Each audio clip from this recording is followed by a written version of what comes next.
Up next, who do we have? We've got my buddy, your friend, my name bro, Justin from Apollonia, as far as I know. So there he is. What, Justin? You want to jump on? We'll get this party started. So this has been awesome. You having fun? I'm having fun. This is good. I mean, Great. it's a little faster than I'm used to, but we've got a lot of ground to cover today. It's not like last year where we spent like 8 hours sobbing and telling stories. We got pizzas to make today, right? Speaking of, here he is, Justin. How's it going, bud? What's up, everybody? Oh Thank you, my Noel. God. Justin, has it been a year already? I think it's been just about a year. I think I'm ready to come out of hibernation and make some pizzas for our friends across this beautiful nation. Beautiful. All right, I got a few questions for you just in case people don't know you. First of all, where are you and what's the name of your pizzeria? I am at Apollonia's Pizzeria in Los Angeles, California, on the Miracle Mile. Beautiful. Now you're on Wilshire Boulevard over near La Brea, right? That's correct. Tiny little pizza shop tucked away. I have a lot of questions for you. Let me start with this one. All right. What style of pizza do you make? I think I will call what I do my style of pizza. When I can put a picture of my pizza and someone can say, hey, that's, Apollonia's Pizzeria, I think I've accomplished something and creating something to be able to call it my own. So I'm going to call it Apollonia's Pizza. Give me Beautiful. 1 second. I got a score coming out right now. Yeah, perfect. So, guys, I met Justin in LA, and I brought him to the Pizza Expo a couple of years ago to do a demo because a lot of people from near and far are absolutely infatuated with what Justin is doing there. And, he's using organic flour from King Arthur. He's using organic tomatoes from Bianco di Napoli. He's using pans from Lloyd. But, he might be using high gluten flour, but he's not making exactly New York pizza. And he might be using Detroit style pans, but Justin, correct me if I'm wrong. You don't call your pizza Detroit style pizza. You call it LA style, right? LA style, definitely. It's not as dense as most Detroit style pizzas are. I think when you cut into our slice, there's a lot of characteristics. It's kind of like a little voyage. As you're eating it, you come across a lot of crevices, a lot of things you weren't expecting. Crispy, soft, chewy sauce, crispy pepperonis, cup and curl. So it's a very unpredictable voyage when you have one of our slices. And as you're eating it, it's like things are constantly changing. You're experiencing different flavors. It's not just one flat experience. So it's something that we're constantly trying to enhance and make better. So when you come back, you can actually say the second slice is better than the first slice. There you go.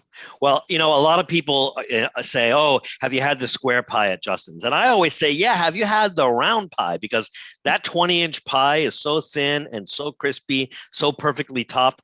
We're going to get into it later, but what kind of ovens are you using over there?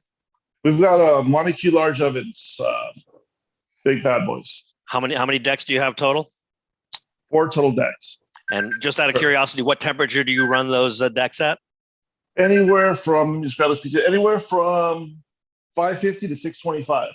550 to 625. Let me guess. I'm going to guess that the pan pizzas, and I might be wrong, are closer to 550, and the round pies are around 625. Yes, that's correct. All right, got that one. It's my lucky day. I'm not going to use up any more of my luck. What are you going to show us today? What are you working on over there? So there's been a lot of during the pandemic. There's been a lot of people have expressed they're looking forward to coming down and trying our square pepperoni, burrata, and Mike's Hot Honey.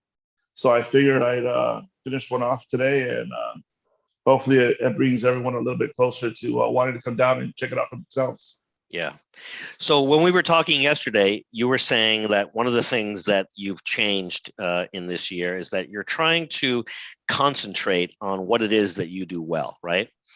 And you said that this pie, even before the pandemic, the pepperoni with burrata and Mike's Hot Honey was one of your most popular pizzas. So back in the day, if I remember correctly, maybe you were only doing about 10 pan pizzas a day, but correct me if I'm wrong, sometimes you're up to 65, 70, even 75 of those a day, right?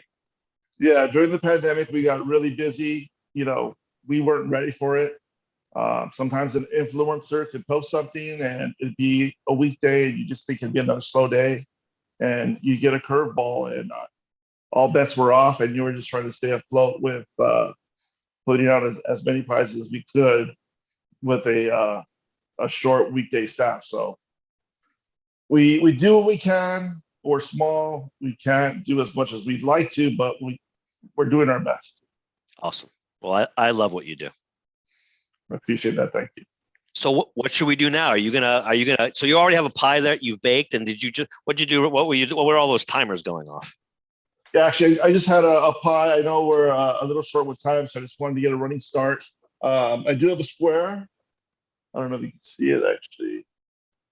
I do have a square that just came out. I just wanted to finish it off for everyone, so that we can all share a slice together. That sounds good. So if you wouldn't mind, walk us through your process a little bit. How many passes in the oven does a pan pizza get? Usually two. Actually, I'm sorry. It gets two. The bake with the under toppings, and then we'll finish it off with the sauce. And let's put this right here. What is going on there? Well, I think I see something I like. See this thing. Trying to figure out how to how should we present this. Let's see. Hold it up to the camera. We want to see it. I don't know if I could do that, Noel. Can you put it? You have anything? Oh, I see what you're saying. I don't know. It's a little complicated, but let's try to give it a shot. Let's give it a shot. Let's give it a shot. Wow, come on. Oh wow, that worked out, huh? What is going on there? What are we looking at? Oh, there you go. There. What are we looking at? Is that that Frico crust thing you were talking about? There we go. What is that even? What am I looking at? Whoops. Wow. We have a discussion on every. Oh, she. We should spin it around. That is. I mean, every time I see it, I can't believe it. They call it a cheese crown. They call it a Frico crust. What? Tell people who are not initiated. I mean, I know you're not going to give away your secrets, but how do you build that beautiful cheese crown like that? I don't know. I just grab my par bakes, throw them in, add some our house blend of cheese. Love it. Love it. Fresh mozzarella, shredded mozzarella, the best pepperoni that I know about, Iso pepperoni. Yeah. A Bianco red sauce. Yeah. And then one thing we love to do is just finish it off with some burrata. I love that. Look at that. Now your pizzas are a little bit controversial too, because I don't know if I'm allowed to say the price, but a slice can set you back almost $10, right? Yeah, these slices right here with tax, you're at about $9.76. Wow. I haven't raised the price in about 4 years. Wow. So when I make these slices, I'm actually probably in the red, but that's okay because I know people are happy. Let me see. There's a lot of quality there. I don't think I can even eat two. They're so filling. They're so satisfying. They're unbelievable. Actually, trying to bring this up a little bright. No, it's beautiful. Beautiful, beautiful, beautiful. I've got Nicole sending me messages here on WhatsApp. Let's see what Nicole. I think she has some questions. Sure. Let's see here. I have a question for you. Is it possible to find out a little bit about your oven, the Montague oven? Sure. I wonder if we can see it, because it's a beast. And I remember when I came in there the first time, you gave me a little tour, and your entire kitchen is just this bank of beautiful ovens. So I'd definitely like to see that. All right. Put some money on that thing. Also, yeah, while you're doing that, I know that you've made some pretty serious changes in the last year. And I know we discussed it yesterday. I just want to kind of review them with you, because I feel like what you're doing could be really helpful for a lot of other operators out there. So one of the things you did was you reduced your menu by about a third. Is that correct? Yes, I've eliminated all my salads, any appetizers we had, pizzas that I felt slowed down the line. We killed our like half and halves. And one thing I just really wanted to do was just streamline our menu. So it's, if the cook gets a pizza, it's not going to be half and half. It's going to make it. It's going to go in, and it's going to shoot out. So we're just really trying to make it really quick and simple for everyone all the way around. Amazing. You were talking about we were talking about Instagram earlier and how you have these influencers like Eric Wareheim coming in, and just from one post, your sales might go up, exponentially for 1 month. You also mentioned to Nicole that you've become something of a tourist attraction because of your Instagram. Can you talk about that a little bit and how Instagram has helped your business? Oh, definitely. I mean, Instagram is kind of like the worker that I don't have to pay. Once we leave, close the shop, doors are closed, it's still working and communicating with people, whether it be on the East Coast, Europe, Asia, Australia. People are discovering us, and when they come to LA, sometimes they'll show up with a suitcase and said, "I came from the airport straight to you guys because this was on my bucket list." Unbelievable. So for us, we know that Instagram is doing something for us. So we do try to take advantage and make it work for what we have going on here. I love it. We were talking about how your customers have changed yesterday since the pandemic kind of changed things for us. And one of the things we were talking about was you're doing a lot more takeout. Can you talk about that a little bit? Yeah, it's actually ironic because when everyone thought delivery was going to save most of the restaurants. And for us, we lost, I would say, 75% of our deliveries. And most people would hear that and assume like, oh my God, that's a bad thing. Well, yeah, we lost 75% of our deliveries, but we gained 75% of our takeout. Coming to our shop seemed to be something for people to do, being that they were at home in quarantine. So their one thing to do for the day was like, oh, I'll go to Apollonia and pick up my pizza myself versus having it delivered. So we did get more of a takeout business versus a delivery business. That's awesome. And I heard a rumor, I haven't been back recently, that you painted a new sign on your shop. Yes, we did. We're fortunate to find an amazing artist that hand painted our logo on our window and a few other details about the shop, hours. And when he finished it, we were just blown away. And after 9 years of being in this location, I felt like I was beginning to have the pizzeria that I finally wanted. That's amazing. Now, one of the things that it says, and I haven't seen it yet, it says cash only. Is that true? Yes. Can you explain that decision? Because it must have been a hard one. Actually, it was pretty simple for me. My wife was probably, we're butting heads about it, but us owners, we know we get that that annual statement on what it costs to accept a credit card, and it can cost us tens of thousands of dollars just to accept the money that we're working for. And at the end of last year, or no, the year before, I had enough. I was tired of paying someone to accept my money. So I decided to go cash only. And we thought we would take a dip. Unfortunately, we didn't. And our customers know that we are cash only, and it's actually worked out for us. So we're able to put more profit in our pocket, keep our restaurant healthy, keep the future of our employees, letting them know their jobs are secure. So it's actually worked out for us, and I'm sure it probably worked out for a lot of other restaurants, but it's a gutsy move. I love it. Hey, do me a favor. We don't have much time left, maybe a minute. Can you grab your camera and show us your oven? Because I really love these ovens. And, I worked with them, with Chris at Descendant in Toronto doing Detroit style. And I was talking with Chris Bianco on the phone the other day, and we were talking about, he was talking about maybe upgrading and putting in a Montague. He was asking questions. So I'm just a huge fan. And I don't think you can even see those from the floor of your pizzeria, right? What's the story behind these? How did you get these in there? They're so huge. Yeah, actually, we had a one Blodgett oven. When we first opened up, I didn't know much about anything about a pizza oven, the mechanics and how it worked. So I had an acquaintance that had closed his pizzeria and offered to sell me his pizza at a quote unquote good deal. And once we started putting it together and figuring it out, pizza stones were all cracked. The burners were all worthless, just raging flames. We'd have a hot spot in the middle that's probably burning at 1,000 degrees, and the sides were barely at 500. Once that oven finally fell apart, we decided to look for some ovens, and I came across this fellow that had 4 Montagues. I only needed 2. He said, "Take the 2. I'll give you the other 2, and just pay me whenever you want." He just wanted to get rid of them. So we were super grateful, super fortunate. I believe things happen for a reason.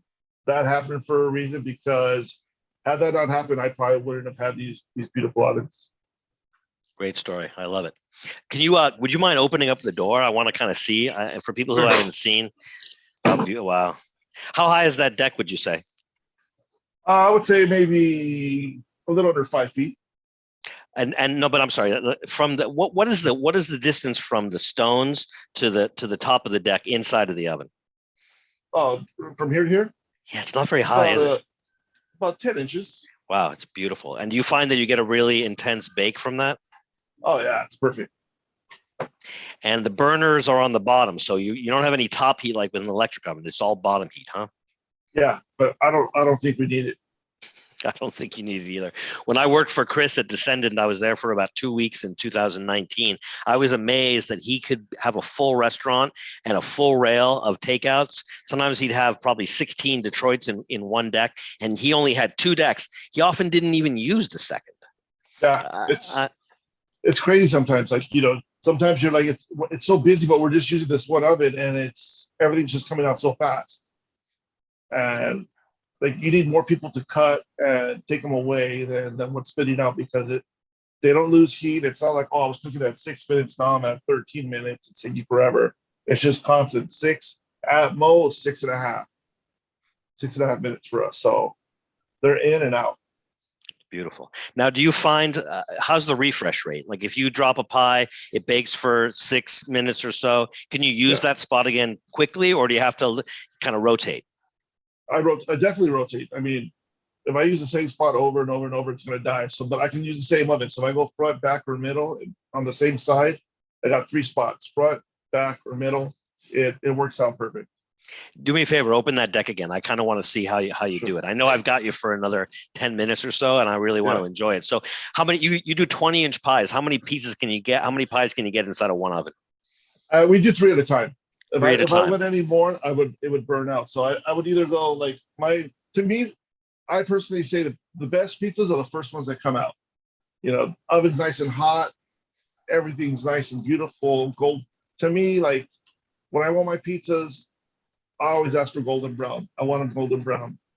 I think we probably cook a little bit more well done than most people around, but for me, when my pizzas come out, I want my crust golden brown. So, I like to use the sides before I go to the middle. The middle is usually the hottest, but I like to use the front sides, and then we'll go to the back, and then after that, I'll start to go to the middle.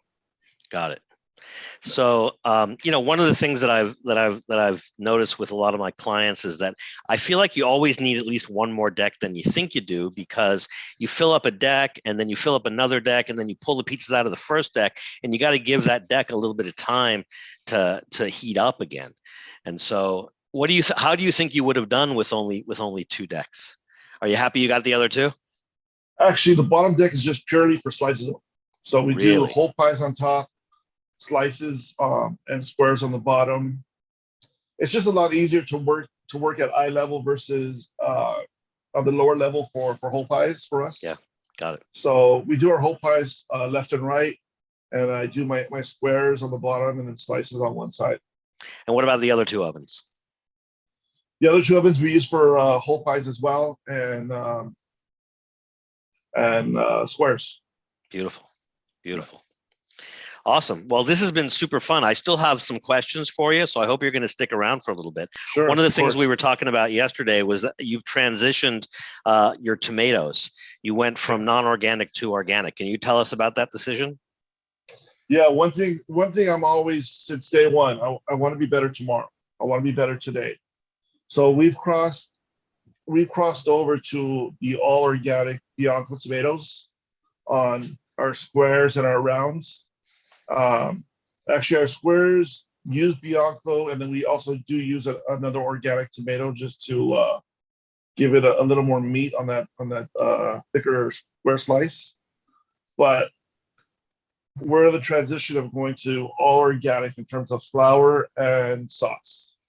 One thing I want to do is make a better product, and to me, it's like I'm getting closer to making something that I never knew I wanted, but now that I'm here 9 years later, that's what I decided to chase. Are you at liberty to say what flour you were using when you started your pizzeria? Sure. I mean, when I first started, I was using All Trumps. All Trumps, and that was a high gluten flour, right? Yes, I think it's our highest gluten. Highest But gluten. when I first opened, I had a vendor come in, and he's like, "I have this product. All right, give it to me." Like, there wasn't anything I really asked for. I kind of was just a naive guy trying to open a pizzeria, and he gave me a list of their products. I said, "Okay." And now that I think we're all on a voyage to find a better pizza, and in doing so, like there's something that we're chasing, and in that, I know that I want better products. I want a cleaner product.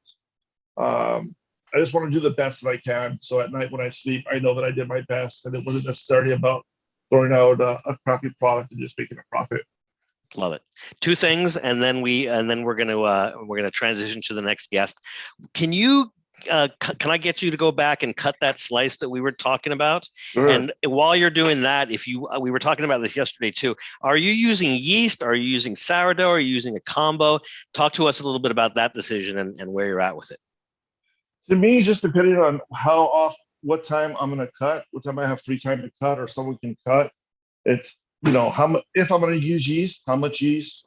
We always use a starter, but it just always comes down to like when am I going to have that free gap to cut the dough? Is it going to be in the middle of the two lunch and dinner, or is it going to be at close time?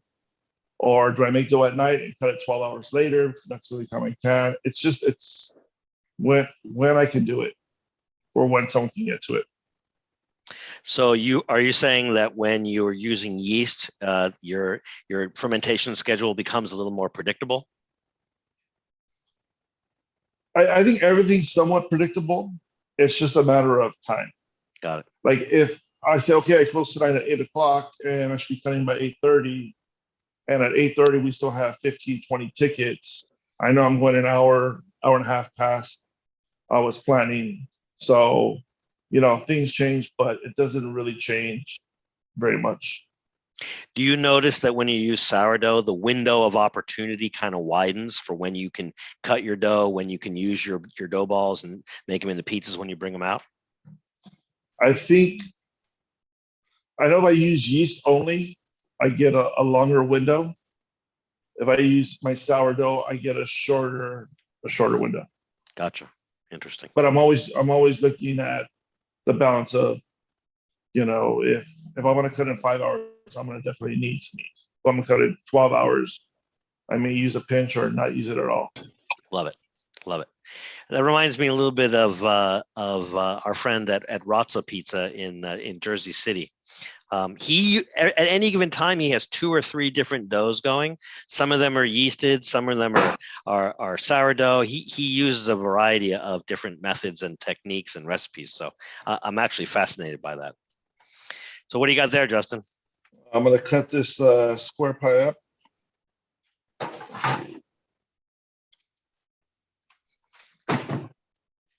We can't see. I know, I'll bring it up right now to you. All right. So you've moved your pizzeria around a little bit. I remember when we were with you last year, you had a big seating section. That was probably what, like 20, 25 seats? Yeah, we actually had our dining area was 25 seats. And what we ended up doing was cutting it in half. Right now, I'm actually standing in half of the dining room. And this has kind of become our square station. And we've made the front half, it's actually the process of being counters and standing room only. So we could probably get the same amount of people, if not more. So let me get this straight. You're going to have a smaller dining room, but you're going to do standing tables so that you can fit, what, 35, 40 people in there? Yeah. That'll be awesome. Now, I know that your business has transitioned a lot. Do you think that by just having those standing tables, you'll be able to move people in and out quicker? Oh yeah. Oh yeah, awesome. Let's see. Back to flour. If you don't, oh, look at that. Actually, it's quite nice. It's nice. There's not very much. All right, we're gonna have to adjust your camera so we can see. Yeah, right now. Thank you, sir. Sorry, I'm very impatient because I love That's those reveals that you do, Justin. Wow, wow, wow, wow! Look at that big open crumb. Do me a favor, I don't know if you can raise that sheet pan up a little bit, but your laptop is blocking a little bit. I want a close up. I want people to see what's going on there. You know, that's not very traditional Detroit at all. It's got a big, beautiful open crumb structure. It looks like it's super light and super airy. Yeah, actually it is. It's not very. I know you're talking earlier about high gluten. These pizzas usually aren't very. They're not dense. They're not. They're the opposite. Actually, I mean, a great Detroit is not dense either, but it also doesn't have that open hole structure like that. Look how beautiful that is. So, I don't know where this is, right? But that's just beautiful. Let me ask you a technical question. I find that some of the high gluten flours tend to be a little chewy, but it seems like you're mediating that by giving your dough a lot of water. Is that one of your techniques? We do give it a lot of water, but I think in all, like, if I was to give any credit to any one process, I would say my starter is what makes things happen for me, and super grateful for it. You know, been here 9 years. I would say I probably had the starters for maybe 7 years. I've got 3 of them that I'm constantly rotating, and I think the starters are what really make things happen. Love that. Love that. Yeah. Do you have any advice? Because I know a lot of people look up to you. People ask me a lot if I've had your pizza a lot and how it is. What kind of advice do you have for people who are either looking to get into the industry or looking to upgrade their current operation? For me, it's like with my photo background, you know, they always say, you know, if a trend is going one way, go the other way, because it's like a herd, and in the end, if you follow the herd, everything's gonna look the same. If you go the other way, you're kind of what people want to be looking at. And one thing that I decided early on was to pick just one thing and do it really, really well, and then promote the hell out of it. And I think that's where my Instagram comes in. I chose the square pepperoni, brought in honey, and I just put all my chips and cards, and hopefully there was a payoff. And I would say the payoff isn't financial. It's more of an eternal happiness. I love that. I love that. Justin, are you there? Sorry, Justin, I'm talking to you, Justin De Leon, but we've also got Justin Clark Dray. Hello, Justin. How are you? I'm doing awesome. I'm getting very hungry. Thanks a lot, Just. Jeez Louise, dude. Crushing me over here. It's always good to spend some time with you, brother. Thank you so much for, sharing your sage wisdom, just as far as, being in it and dealing with it. And I love the process. And obviously, everybody, the product, I will allow to speak for itself. So thank you so much. We are going to be jumping on. So thanks so much, Just. Really appreciate it. If you don't mind, maybe some people maybe hang out a little bit with your with the old camera off, and maybe you can help Nicole answer a few questions in the chat. Just want to say thank you guys. You know, it feels really good to be out there with our extended pizza family and be together in this. Unfortunately, it's not together physically, but to be together and in this forum, it's like it feels good. So I just want to say thank you guys. Well, anytime you want to hang out with us, you're absolutely invited, brother. So, thanks so much, bud. Look forward to, we gotta come over and see you in person very soon. Sounds good. So cool. Awesome. Awesome. All right, bud. Thanks, guys. Thanks, Justin. Love you.